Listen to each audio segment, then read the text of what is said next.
G'day, Chris Bowen from EFTM. Look, a couple of years ago, if you told me I was going to be invited to the Winton Motor Raceway to drive a Hyundai, I would have thought you were stark raving mad. But here we are in 2018 with their first ever performance hatch under the N brand. Think HSV for Holden.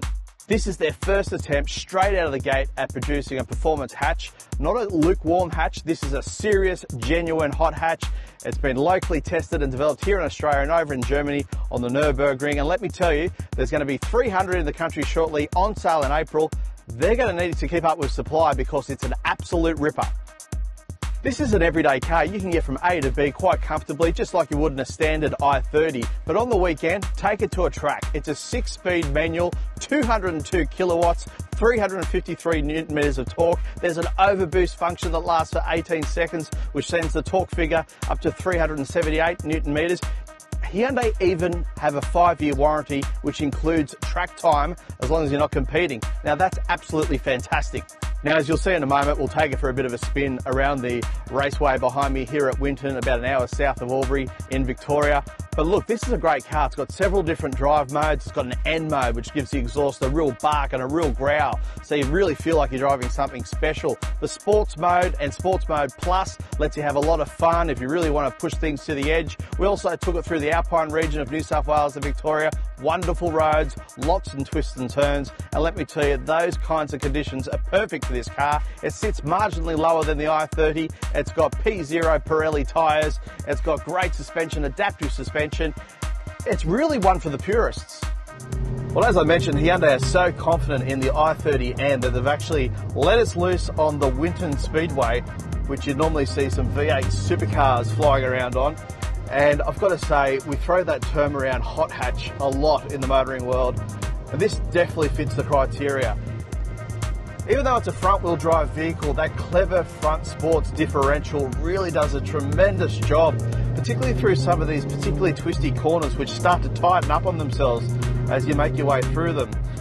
A front-wheel drive car would normally push straight ahead when you're really on the edge, but this clever torque vectoring as you make your way through the corners does a great job. Now, in terms of the braking, who needs Brembo brakes? Hyundai have gone out with their own package. They're painted red, they've got the N logo on the front, but they do a great job. It really pulls up the car in a heartbeat. Now, I'm currently in Sports Plus mode, which gives you a little bit of extra play when it comes to the electronic stability control, and you never really feel it kick in like you would with some systems where you get that trough of absolutely no power while the steady state system takes over. So look, it's well calibrated, and on track days like this, it just gives you that extra sense of engagement while still maintaining a decent degree of safety.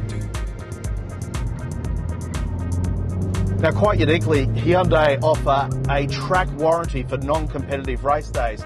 So for an example, like today, we're just doing our best and having a bit of fun out on the road. We're not setting lap times, and we're not certainly, launching from a standing start position from the grid. You can even put your own set of tyres on. You can put a set of slicks on, and the warranty, the 5-year warranty, will still be upheld by Hyundai.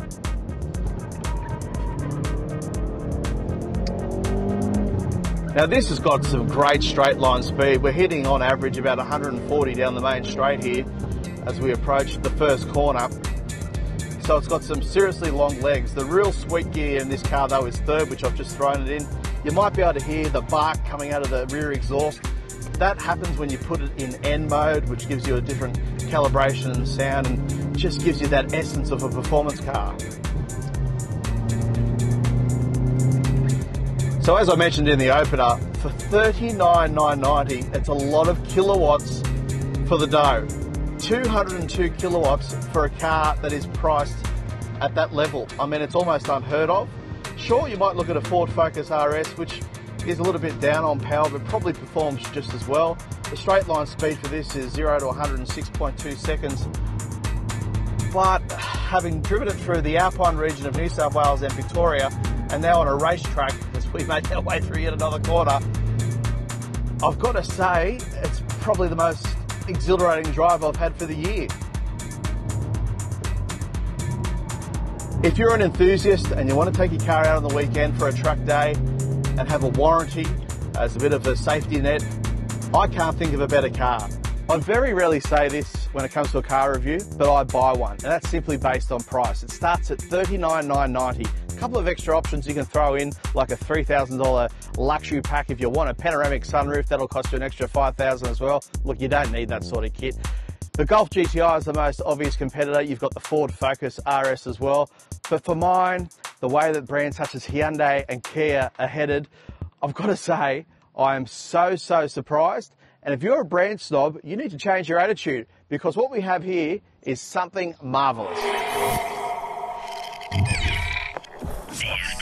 This is EFTM, everything for the man.